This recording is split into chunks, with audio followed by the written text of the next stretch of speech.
नमस्कार दोस्तों, आज हम महाराष्ट्र में पुणे के निकट तुळापुर जाएंगे।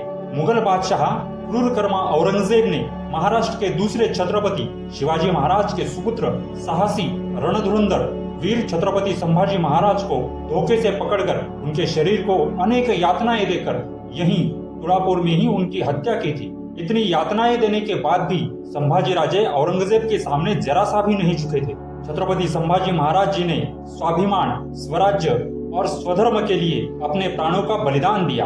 आज तुळापुर में जाकर संभाजी महाराज के बानेदार आखिरी दिनों के इतिहास को याद करते हैं और इस भारत के वीर सपूत के बलिदान भूमि के सामने नतमस्तक होकर उनकी शौर्य समाधि को प्रणाम करते हैं। आप इस चैनल पर पहली बार आए हैं तो चैनल को सब्सक्राइब कीजिए, वीडियो को लाइक और शेयर भी कीजिए। महाराष्ट्र के पुणे के पास लगभग 35 किलोमीटर की दूरी पर पुणे अहमदनगर रोड पर लोणीकंद गांव से 5 किलोमीटर की दूरी पर तुळापुर गांव में भीमा, भामा और इंद्रायणी इन 3 नदियों के त्रिवेणी संगम स्थल पर छत्रपति संभाजी महाराज का समाधि स्थल है। संभाजी महाराज के इस समाधि स्थल पर उनके साथ उनके साथी मित्र चंदोगामात्य कवि कलश की भी समाधि है। छत्रपति शिवाजी महाराज के मृत्यु पश्चात छत्रपति संभाजी महाराज मराठा स्वराज्य के दूसरे छत्रपति बने। छत्रपति संभाजी महाराज बहुत ही शूरवीर और साहसी योद्धा थे।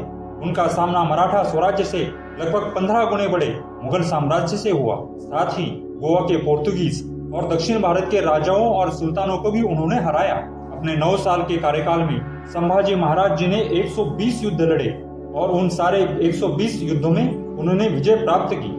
इसलिए छत्रपति संभाजी महाराज जी को विश्व के महानतम, पराक्रमी और अजिंक्य योद्धाओं में गिना जाता है। छत्रपति शिवाजी महाराज की मृत्यु के बाद क्रूरकर्मा मुगल शहंशाह औरंगजेब ने मराठा स्वराज्य को समाप्त करने हेतु दक्षिण भारत पर आक्रमण किया।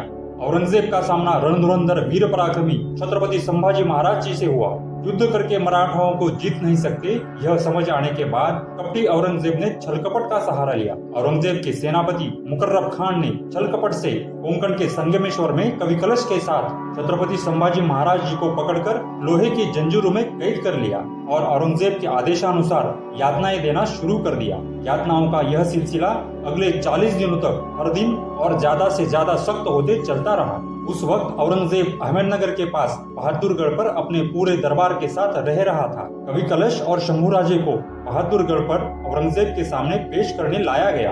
आपको एक महत्वपूर्ण बात पहले ही बता दूं, औरंगजेब को दक्षिण में आकर 9 साल बीत गए थे। छोटे से मराठा स्वराज्य से 15 गुना बड़े मुगल साम्राज्य के शहंशाह औरंगजेब की हर वक्त हार ही हो रही थी। औरंगजेब परेशान हो चुका था। गुस्से में आकर, हताश होकर उसने एक दिन संभाजी राजे के पकड़े जाने तक मुकुट नहीं पहनूंगा ऐसा ऐलान किया और बिना मुकुट के रहने लगा। अब संभाजी महाराज तो पकड़े गए थे और औरंगजेब के सामने उन्हें दरबार में पेश किया जाना था। संभाजी राजे पकड़े गए हैं यह देखने के बाद कई सालों बाद औरंगजेब अपना मुकुट पहनने वाला था। यह सारा नजारा देखने के लिए पूरा दरबार सारे 52 सेनापतियों के साथ सारे दरबारियों से खचाखच भरा हुआ था। दरबार में सामने बड़े से तख्त पर औरंगजेब आकर बैठ गया था और औरंगजेब से थोड़ी दूरी पर खंबे को लोहे की जंजीरों से बांधकर शंभू महाराज और कवि कलश को खड़ा किया गया था। औरंगजेब के साथ साथ पूरा दरबार अचंभित था, आश्चर्यचकित था। तेजोमय शूरवीर छत्रपति संभाजी महाराज को पकड़ा गया है, इस पर किसी को भी विश्वास नहीं हो रहा था। पूरा दरबार सुन्न और शांत होकर छत्रपति संभाजी राजे को देख रहा था। संभाजी राजे लोहे की जंजीरों से जकड़े हुए थे, लेकिन अपना सिर ऊंचा किए स्वाभिमान से खड़े थे। शंभूराजे का पूरा शरीर युद्ध में हुए जख्मों से बहने वाले खून के कारण पूरा लाल हो चुका था और उनका चेहरा धैर्य और शौर्य से चमक रहा था। औरंगजेब संभाजी राजे पकड़े गए हैं यह अपनी आंखों से देखकर खुदा का शुक्रिया करने के लिए सिंहासन से उठकर नीचे जमीन पर आकर घुटनों पर बैठ गया। यह देखकर उस परिस्थिति में भी संभाजी राजे हल्का सा मुस्कुराए और उन्होंने कवि कलश से कहा, कविराज कुछ पंक्तियां सूझती है क्या? कवि कलश शीघ्र कवि थे, उन्होंने झट से कहा, जी हाँ महाराज, आपकी आज्ञा हो तो कुछ पंक्तियां सुनाना चाहता हूँ। संभाजी महाराज ने कहा, तो सुनाइए। सारा दरबार जंजीरों में जकड़े कवि कलश की ओर देखने लगा। कवि कलश खड़ी आवाज में बोले, यावन रावण की सभा शंभू बंध्यो बजरंग, लहू लसत सिंदूर सम खूब खेल्यो रणरंग, जो रवि छवि लखत ही खद्योत होत बदरंग, त्यो तब तेज निहार के तख्त त्याजो अवरंग। रावण की सभा में जिस प्रकार बजरंगबली हनुमान जी को बंदी बनाया जाता है, उसी प्रकार शंभुराजे जी आपको इस यवन औरंगजेब की सभा में बंदी बनाया गया है। जंग में आपके शरीर पर जो घाव हुए हैं, उससे जो खून निकल रहा है और उस खून के कारण आपका पूरा शरीर लाल हो चुका है, वो वैसा ही दिख रहा है जैसे हनुमान जी के पूरे शरीर पर लाल सिंदूर लगा हुआ दिखता है। सूरज निकलने के बाद जिस प्रकार खद्योत यानी कि काजवे यानी कि फायरफ्लाइज निस्तेज हो जाते हैं, उस प्रकार इस सभा में आपके आने से अन्य सारे दरबारी एकदम निस्तेज दिख रहे हैं। इसलिए हे संभाजी राजे, आपके तेज के कारण आप इस भरी सभा में इतने तेजस्वी लग रहे हो कि आपका तेज निहारने के लिए औरंगजेब अपना तख्त त्याग कर नीचे जमीन पर आकर बैठ गया है। यह सारा इतिहास 15 फरवरी 1689 को हुआ था। ये सारा वृत्तांत औरंगजेब के दरबारी इतिहासकार ने खुद उनकी जीवनी में लिखा हुआ है। कवि कलश की बात सुनकर औरंगजेब क्रोधित हो गया, उसका पूरा आनंद समाप्त हो गया। औरंगजेब ने छत्रपति संभाजी महाराज के सामने कुछ शर्तें रखी। शर्तें ऐसी थी, पहली शर्त स्वराज के सारे किले मुगलों के हवाले किया जाए, दूसरी शर्त सारा धन औरंगजेब के हवाले किया जाए, और तीसरी शर्त संभाजी राजे अगर मुस्लिम धर्म स्वीकार करते हैं तो उन्हें जीवनदान दिया जाएगा।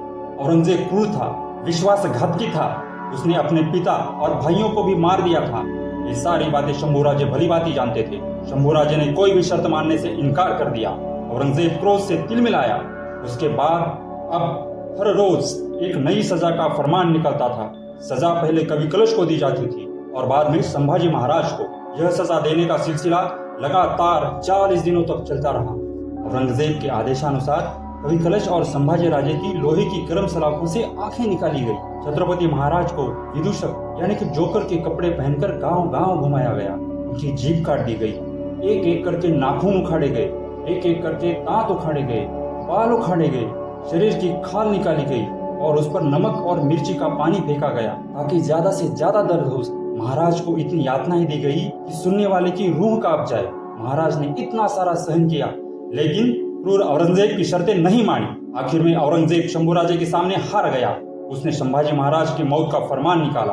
यहीं तुड़ापुर में त्रिवेणी संगम पर 11 मार्च 1689 को छत्रपति संभाजी महाराज का सिर धड़ से अलग किया गया। उनके शरीर के छोटे छोटे टुकड़े करके फेंक दिए गए। इतने महान सेनानी की ऐसी अमानुष हत्या की गई। यहाँ के गांव वालों ने संभाजी महाराज के शरीर के टुकड़े इकट्ठा करके पुनः सीले और छत्रपति महाराज के अंतिम संस्कार किए। औरंगजेब को लगा कि अब मराठा स्वराज्य खत्म हो गया है और अपने छत्रपति की मृत्यु की इतनी भयावह वार्ता सुनकर कोई भी मराठा मुगलों के खिलाफ नहीं खड़ा रहेगा। लेकिन ऐसा नहीं हुआ। संभाजी महाराज की मृत्यु गाथा सुनकर हर मराठा क्रोध से भड़क उठा। औरंगजेब के सामने हर कोई छोटा बड़ा मराठी आदमी युद्ध के लिए खड़ा हुआ। इसके कारण अगले 18 साल तक औरंगजेब पूरे महाराष्ट्र में युद्ध करता हुआ घूमता रहा, लेकिन उसके हाथ में कुछ भी नहीं मिला। आखिर हताश और निराश होकर यही अहमदनगर के पास वो मर गया। मराठों ने औरंगजेब को मराठी मुल्क के बाहर जाने भी नहीं दिया, यहीं पर महाराष्ट्र में ही उसे गाड़ दिया। तुड़ापुर में संभाजी महाराज के पूर्णाकृति पुतले के सामने ही उनके मित्र और उनका आखिरी सांस तक साथ देने वाले छंदोगामात्य कवि कलश की भी समाधि है। तुड़ापुर में भामा, भीमा और इंद्रायणी नदी के त्रिवेणी संगम पर संगमेश्वर महादेव का छोटा सा मंदिर है। इस मंदिर का जीर्णोद्धार शिवाजी महाराज के पिता शहाजी राजे ने किया था। छत्रपति संभाजी महाराज जी ने देव, देश और धर्म के लिए, अपनी माटी और मातृभूमि के लिए अनंत यातनाएं सहन की, अपने प्राणों का बलिदान दिया। इसलिए छत्रपति संभाजी महाराज जी को धर्मवीर भी कहा जाता है। इस स्थान पर आकर शंभुराजे की बलिदान भूमि को, समाधि को नमन करके, संभाजी महाराज की वीर गाथा याद करके या उसे सुनकर पूरा का पूरा शरीर रोमांचित हो उठता है। पूरे शरीर में प्रचंड ऊर्जा का सृजन हो जाता है। धन्य धन्य थे शंभुराजे और धन्य थे कवि कलश। आप सभी अपने बच्चों और परिवार समेत यहाँ तुड़ापुर में संभाजी महाराज की शौर्य समाधि को नमन करने जरूर आइएगा। यह पूरी वीडियो देखने के लिए आप सबका धन्यवाद।